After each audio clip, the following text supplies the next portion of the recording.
It is post-match pint after Southampton 2, Liverpool 3. It is the free week on the Anfield Wrap, so the whole of this post-match pint will be available for free, which in loads of senses is good. It might not be good for Liverpool's players in the long term when we begin to get stuck into them because of the mill they've just put us through. But Liverpool sit, John Milburn, 8 points clear. I've got Ben Johnson, I've got John Milburn. They're 8 points clear at the top of the pile, and that was all we wanted from the start of the day. And we all said, oh yeah, just win at all costs, Liverpool. And as it is, we have been through one there. They've been through one as well, but we've got the points. Yeah, my pithy social media was like, I'll take anything tomorrow. A 1-0 scruffy off somebody's arse. Oh my God.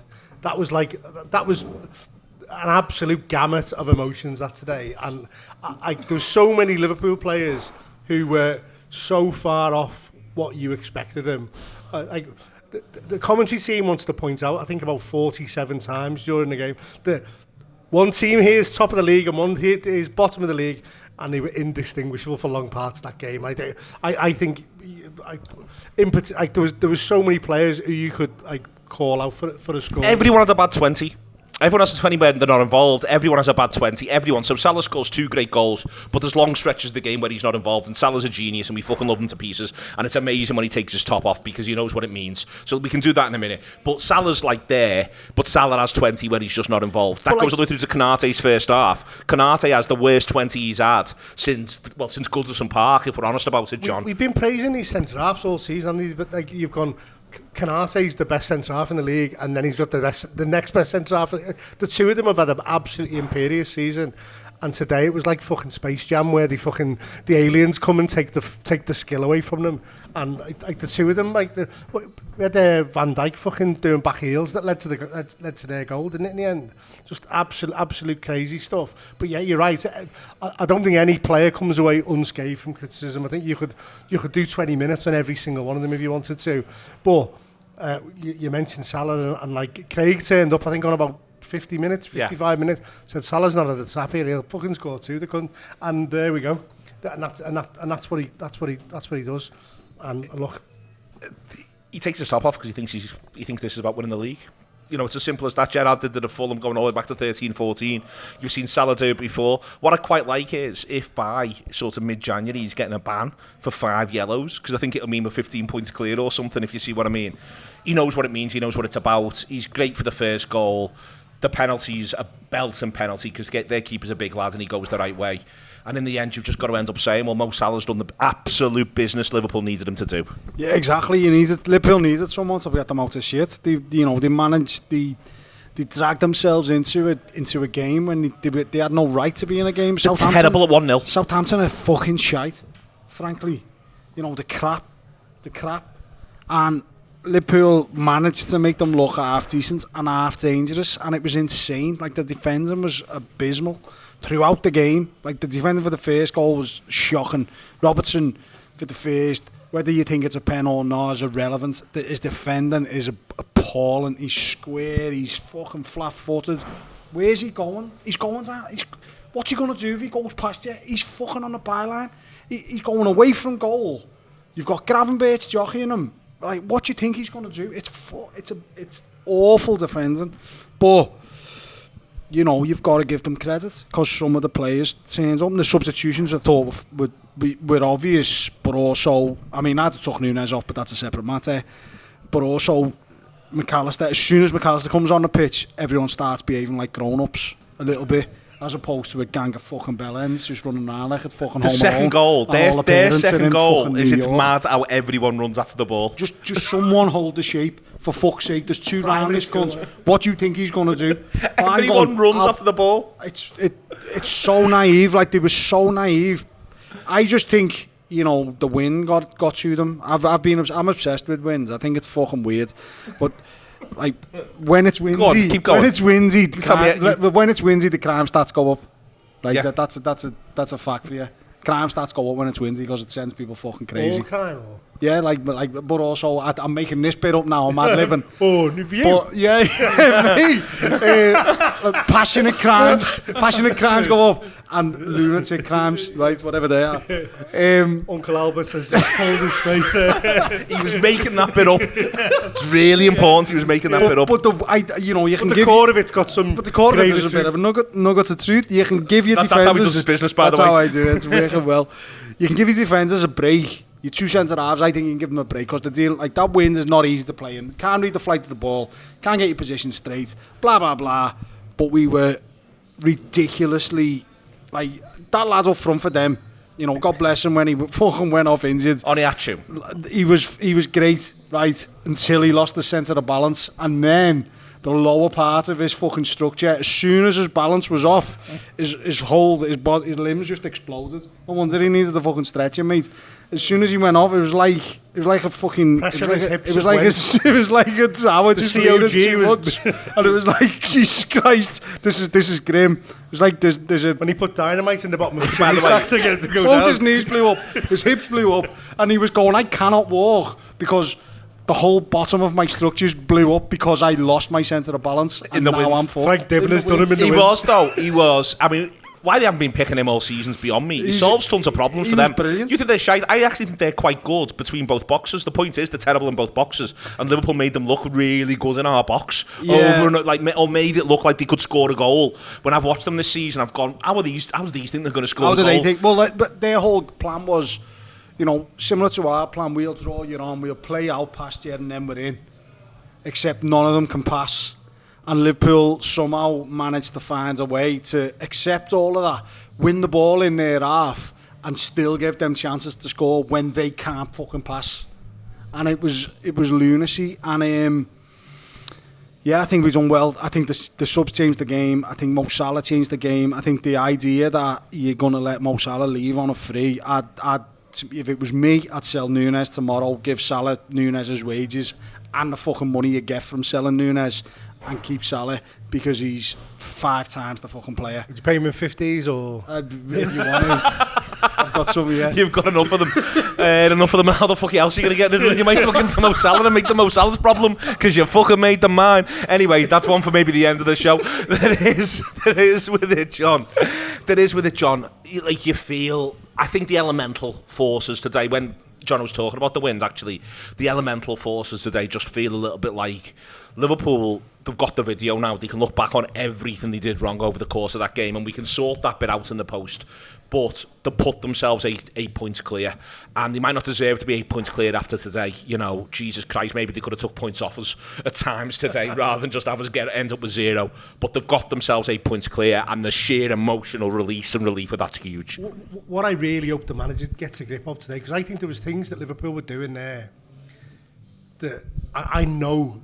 What in my heart of hearts they won't do next Sunday against Manchester City, and he won't do midweek against Real Madrid, because there's a level of casualness about some of the stuff they were doing today, because they were 1-0 especially. Yeah, they were like we can get away with showboating a little bit here, and they know they don't get away with it against better teams. But I hope that gets absolutely drilled into them, and when we play lesser teams, when we get out of this week and we start to play some other teams, like we go to Goodison, for example, I hope they don't have the same level of casualness going into it. I think it's been a good lesson for them today. I will dissolve into a puddle if they pull this shit at Goodison Park. If you start fucking kicking the ball out because one of the mates is injured at Goodison, I would take an axe to any of the fucking heads. And frankly, I wanted to do it today. I couldn't fucking believe it. The little cunt should have been sent off. And none of them are saying to the referee, hey, this little cunt should have been sent off. There was no challenge. Fucking injury prone when he played for Liverpool, and next minute, because he's the mate, he's a nice guy. Fuck off. Get the little shitbag sent off. He's he's on a standing leg. Never mind the one the class legs. Fuck off. Get him off the pitch, and then he goes down injured. We're fucking 6 on 3, and they go, I'll kick it out because poor little Adam's hurt his fucking hamstring. Fuck me, he's hurt that hamstring fucking thousands of times at Liverpool.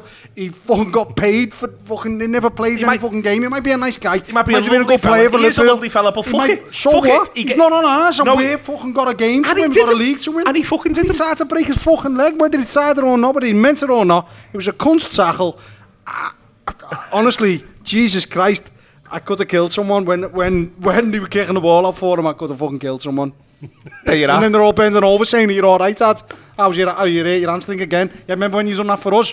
every fucking week. Every 3 weeks, yeah. You little prick. Took your wage and went home. Fucking legged. But we sit here... I like the sheer fury. Yeah, He's yeah. absolutely Honestly, coming. He's walked up these stairs, a ball of fire. I was in quite a good mood. You look at the table. Yes, looked at the table. Yeah, you looked at the table. I haven't had the pleasure. You haven't had the pleasure looking at the table. And look, we've come into... from what happened last night, you're sitting there going, you just got to do your business today. Liverpool got to do what's expected of them. And they've done it. Like, do you know what I mean? I think there was a slight lack of jeopardy. The worst thing that could have happened was that we would have, the only benefactor would have been Arsenal, wouldn't it, really, over Liverpool not doing the business today.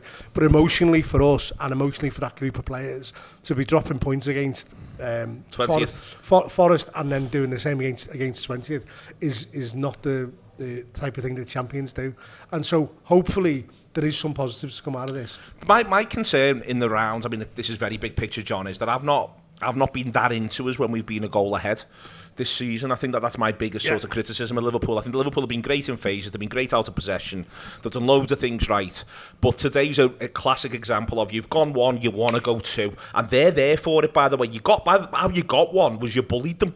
You bullied them, you worked them, you absolutely, and they went, we can't handle this. And it goes one, and we go, all right, we're going to have 5 minutes now where we regroup and take a bit of a breather. You've got to go two. And they're crap at 1-0. It's almost like he's rationing the fourth gear for them. He's saying, like, you can have 5 minutes of fucking fourth gear in every game, and that's all you're going to have, because that's going to see you all right in March, April, May, whenever it is. And I think the level of control that the manager's trying to exert is sensible and logical and rational in a way where you used to have a lunatic with mad teeth on the line, and us all going berserk. We are a berserk football team, and we aren't ready yet for that bit of, I think, the fucking dropping into second and third gear when we think fourth and fifth gear's there and sixth gear's there for us. But also on days like today, I just think you get a 2-goal gap. Put your foot on the throat and absolutely kill them, yeah. And then you've got half an hour off then, haven't you? Like, in a really weird way, I actually think you can do the management thing against a team like Brighton a bit more, because Brighton will exceed the reality of the situation.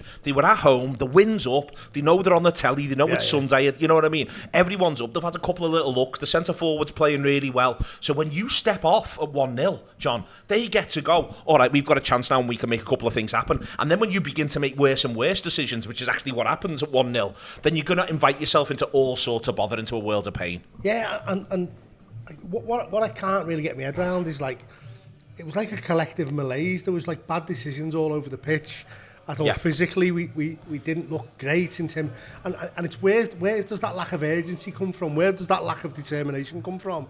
And I hate this idea where people talk about complacency, because it kind of suggests that you can read a player's mind, and obviously you can't read a player's mind, but you're struggling for other explanations why collectively a team that are this good can be so poor at all those things. I can't quite work out whether or not they feel they're there to be played through, because they've got a couple of examples of it, and they also feel like they can get back to it at the drop of a hat. For instance, Curtis is unreal for the opening goal. Hunts it. Forces the error, and then from there Szoboszlai does brilliantly. But then your little things, like you're watching Szoboszlai and you're thinking, Christ, you do that with your left foot, you actually bend it round there. This is going on elsewhere. Can you do better with your right foot when it's coming out on the edge of the area? You know, there's times where Gakpo's putting the same ball in over and over again. There's times when you're going back looking through all of them thinking, well, you can do better there and you can do better there, and by better I don't mean fucking brilliant, I don't mean like 10 out of 10 stuff, I just mean more solid stuff and more reasonable stuff. They have managed to absolutely do your head in today, while simultaneously obviously giving us what we all wanted all the way through, which is top of the league, 8 points clear after 12 games. I mean, for us slagging them off, they played 12 and won 10, so they must be doing something right. Gang of cunts. Yeah, drawing one and losing one. Yeah, what a bastard. Yeah, fucking sell them all and give all the money to Salah. All of them, every single one of them. Give all the money to Salah and all the used 50s that Jono's got, which, by the way, is a disproportionate number. There is within it. No, but it's worth saying. It's worth both saying that, but also saying, I mean, he'll be doing it himself, the manager, the standards he sets, the way he talks all the time. He'll be the first to be fucking pulling them in. Maybe not quite as aggressively as we're saying here, but he'll be the first to say, lads, this has just got to be a bit better than this, because we can't do this. We can't keep pulling ourselves out the shit. No, and I think I do wonder if it's still teething problems around. You know, you got to bear in mind, like last season, Jürgen's, you know, as Johnny's just mentioned, Jürgen's Reds were insane. You know, it was so aggressive. It was lose the ball, be aggressive. It was lose the ball, be aggressive. And I do wonder if it's a a symptom of, you know, the new managers come in and it's a lot more measured. But also, I do wonder sometimes when things don't quite go your way, I think there's a balance between, do we keep the ball or do we force it? Do we press or do we hold our shape? And I do think that at times that can be just slightly off. And I thought it was off today in the main. And then as soon as it was on, we battered them. You know, they couldn't get out. And you say we had spells before the first where we just squeezed them. We sort of knew we were going to score. It was 15 minutes. It was coming. We just built pressure, squeezed them, made them make a fucking stupid mistake. And it was a stupid mistake. And then we score. By the way, how mad would you be if you supported them? I would want to kill that centre half. And the keeper. And everyone. Just the centre half. Your level of bloodlust today's second to none. Second to none. It's the wind, mate. It's the wind. It is windy outside. Yeah, it's been windy for 3 days. Through the roof. Passionate crimes go double through the roof, apparently. It plays with your mental health. Let's go outside. We'll have a chat. See how we get on.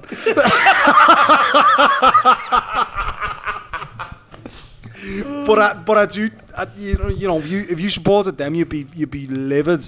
But I do think Liverpool sometimes get stuck in that idea of control and keeping the ball and moving them around, and actually this calls for us pressing and squeezing them. And I think there's still a little bit in between it at times, between the two styles and between when they should push the button and go and when they should be reserved. I thought second half we actually played well. And Johnny, until a ridiculous goal.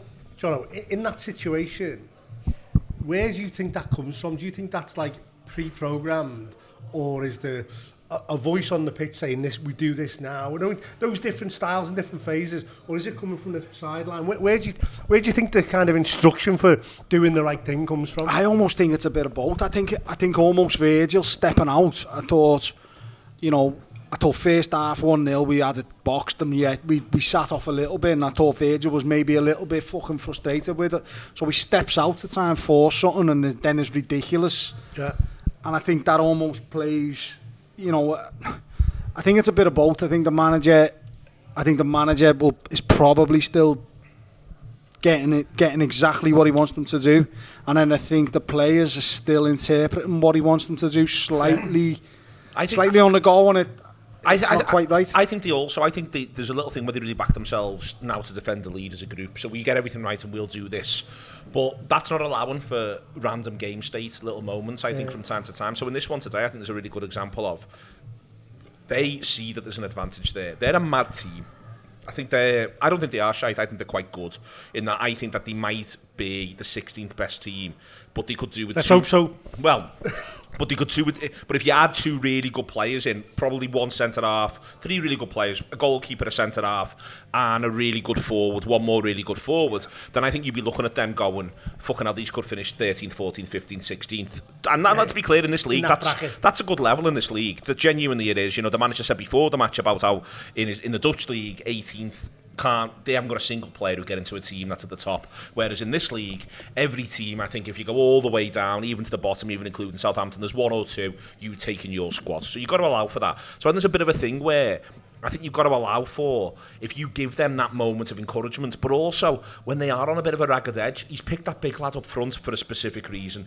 He's sent them out there, I think, with an element of, lads, it's straight after the international break, we're on the telly, we're at home, the wind's up, let's just go and make it mad. And I just think we need to be a bit tighter in that period. And I think also, though, if we stay on the front foot in that period, we break them. It just kill the game. It just goes. It would have gone too, but instead we give them that little bit of that sniff, which we've done, and we've done through. Like for instance, we go 2-1 against Chelsea straight after 1-1. We go 2-1, and then we sit on it. And Chelsea are a much better side than them, but Chelsea didn't really hurt us the same way that they do over the course of that game. And I think that's a home and away thing as well. So I think there's an element of all of that. One thing though, massive, keeper's good.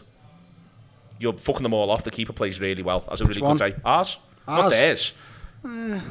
Fuck off. He makes a belt to save in the first. Does he have a couple of really good saves? Does he have much to do? Yeah, he saves the fucking penalty. That's right, Adam. He doesn't. He saves it, but then it goes right to him. He should fucking catch it. You absolute fucking misanthrope. Yeah. Honestly, I'm not putting you on the pen. He gets back up and he's unlucky, I thought. I'm not unlucky with the second, but I think he should do better with the first. With the pen. Should go over there. Goes back in the middle. Right to him. Might as well have passed it to him. Jesus Christ. That might be harsh. I think that's harsh. I don't like his face. It's the wind. This is the wind, and you can't start If saying the wind you don't like changes, he'll people's stick like that as well. By the way, this is the reason we're putting this out for free. So if you want to subscribe to the Anfield Wrap, I quite like his face. I just normally don't like better his than face on a if you football. want to subscribe to honestly, the Anfield Wrap, As a face goes, it's a nice face in case his through mum's watching. audio or video, in case his mum might well be watching, because it's for free. She doesn't have to fucking pay. Audio or video, it's £7 a month or £10 for the full thing. You can download the app. You can do it all through there. And honestly, there's not normally this. I don't think he has a good game. Does he have a good game? I think he has a good game. He has a good game. He doesn't have a good game. He can't do anything about the fucking goals. He's conceded too. But he can't do anything about either of them. Well, he could fucking save them. No, he can't, Jono. No, he can't. Well, he could. He can't. Just the facts, man. I don't think he has a good game. Does he have anything to do? Yeah. He's all right. What he does well. What he has to do, he does well. He makes one save, it's right at him. He Fucking makes a bit hell. of a meal of it. I've fucking known this man for too many years. For fucking I've known this, honestly. I feel like, oh God, I feel like I've been having this. I was talking into me drink. I feel like I've Sorry, been guys. having Down a straw instead of your microphone. Again. I watched that, it was good. £10 a month. If you want to subscribe, Pro audio. if you want to subscribe through this, what did you think of the Anfield Wrap free week? I tell you what, they fucking slaughtered Adam Lallana, and that ball prick didn't have a fucking single good thing to say about the goalkeeper. But apart from that, it was all right, and we'll go from there. I like him when he's on the bench. But I learned something dead interesting about wind. Learned a lot of might not be true. Just Check it, caveat Google it. We'll go for A little Google warning it. comes across on the screen. This may not be true. Yeah, Fact check. don't trust the word that comes out of this man's mouth. CNN Still a fact bit of check. the weave, haven't we? As it wears on there, as it goes all the way through. Fucking hell. All right, I'm trying to work out who I'm going to talk about next very quick. Let's talk about Salah, because he isn't in the game, and it's a bit annoying, and you're a bit like the space fear for your Mo and all of that sort of stuff. What he does for the first, when he just spots where the keeper is, I think is just fucking genius. I think he sees where the keeper is and he goes, I can just kick it there, can I? And then the pen is terrific, and it is balling as well for the pen. It's going to the lads at the back post when the lad nearly catches it. hat-trick. Yeah. He's an inch away from hat-trick. He twats the bottom of the post, and he's absolutely... Well, having not been in the game for the best That one was unreal. Yeah. If he scored that, took his top off again and got sent, I'd go fair play, even if he did miss City. Yeah, and you said it in the pub. I think you were more into the top off than you were the goal, because it's a statement. He doesn't do it all the time, but when he does it because it fucking means something, and it meant something to him today, and it's a signal to all of us that he's on this fucking train, and that's what we're here for. They come in the league. I mean, they're 8 points clear, and they've got City coming next weekend. They beat City, it goes to 11. They draw with City. The worst case scenario now is, by the way, City get their act together, turn up, put a fucking backs to the wall performance in, win, and we're still 5 points clear. That's mad to me. That's the worst case scenario. Maths logic says it draws a good result, actually. But I think where we are now, a bit like fucking put the hammer down. I think they're there 1 for to the 2. taking. Go from 1 to 2. Yeah, they're there for the taking. So I think that they've got to. They've got a midweek game, City in Europe, just like we have as well. They've got final. They should be fine through that one, you'd have thought. But it's just all there. I can't believe the speed with which this has happened. The idea of being 11 clear of them is enormous. Obviously, if we win and Arsenal win, then we're only still 9 clear of Arsenal. So it's but a 9-point gap, and Arsenal still got to come to our place. And the whole idea of having this gap is ridiculous, because I was thinking in the Uber on the way into town today, and when City and Arsenal played, and I was almost happy when City equalised, because it meant we weren't as far behind Arsenal. Yeah. And that wasn't long ago. No. And that's ridiculous. And, I think I think Liverpool have just got to take the opportunity. It's been presented to them. They've got to take the opportunity. You don't get, like Carragher said something the other day about start the season now. Liverpool got a 9-point advantage. Yeah. Who's the favourite for the league? Yeah, and there's only 27 game league. There's only 27 games, or 26 games left. Yeah. Who's the favourite for the league? It's them with the 9-point advantage, surely. Yeah. And as a consequence of that, you've got. I think the whole club needs to just accept that. These opportunities don't come up every year, and yeah, you might get better year on year with this manager, but he might not get the opportunity to be this far ahead at this point. And so, I'm like, let's buy a fucking army in January. Let's buy just fucking 10 fellas. Just line them all up. and just reveal Bring them on all. your international army. Exactly. And just reveal them all. Don't tell anyone you're going to do it. Just reveal them all on like day 1 of like January the 1st. Everyone's off. Everyone's had a bevy. Just pull them off It's just a big cape. And you just release them all and you're like, fuck me, look at all these fucking animals who are playing for Liverpool now. And there's hundreds of them. All different shapes and sizes. Just like one's orcs. 3 foot and 4 foot wide. Thousands of them. One's 7 foot pouring tall. over. And you're like, how can we defeat these? These have got millions. They've got orcs. They've got fucking millions of them. Look at them. They're not human. I think I'll Get as many as you can. I just think it's there. And I think to your point, I think there's times under the previous manager where he'd have fucking loved the opportunity where there's something like this sort of drops in his lap. And that's not to say that this manager hasn't done brilliantly. Literally, we are played 12-1, 10 draw and 1 lost 1. That's where we are right now, and we're there because of him. He's led them, he's brought them to this point, Ben. But to your point on, this just does not happen very often. There are some seasons, you look back historically, where things just fall into your lap. It arguably happens to City during the COVID season to an extent. I think there's a couple of others that you can look back genuinely historically. I think Liverpool will have won a couple of titles in the past where you spent a bit of time going, well, hang on, have we ended up in this position? But then you've looked at it and gone, well, we're also well better than everybody else. And I do feel a little bit at the minute where they can... Next weekend is an opportunity to be a bit foot on the throat. And then they'll have 2 tough away games at Newcastle and Everton. And I think you can see that Everton game at the end of the run. If they win all 3, it just becomes hard to see how the maths works for anyone else. Yeah, I think if they beat City next week, and then I've seen something about Liverpool just beating teams you'd expect them to beat, in the league. And if they beat the teams they expect them to beat, they'll end up mid-80s, regardless of the teams who are a challenge. And it's a toss of a coin maybe, or if it's a difficult away game or it's a difficult home game. But if they beat the teams you'd expect them to beat, they'll end up mid-80s. And then Arsenal and City, if Liverpool pick up a couple of wins, Arsenal and City are having to go above 2 a game. And well above 2 a game. And they're nowhere near that. Well, City aren't. City are now beneath it. Arsenal, I think, got some mitigating circumstances. I'm not that far away from being more worried about Arsenal than I am about City. Arsenal have had hard lines. Yeah. But that hard lines might continue because sometimes, you have hard lines. Well, see, you have a season where you just have nothing but hard lines over and over again. Last season, they had loads of stuff going for them. They can see the goalie score right away.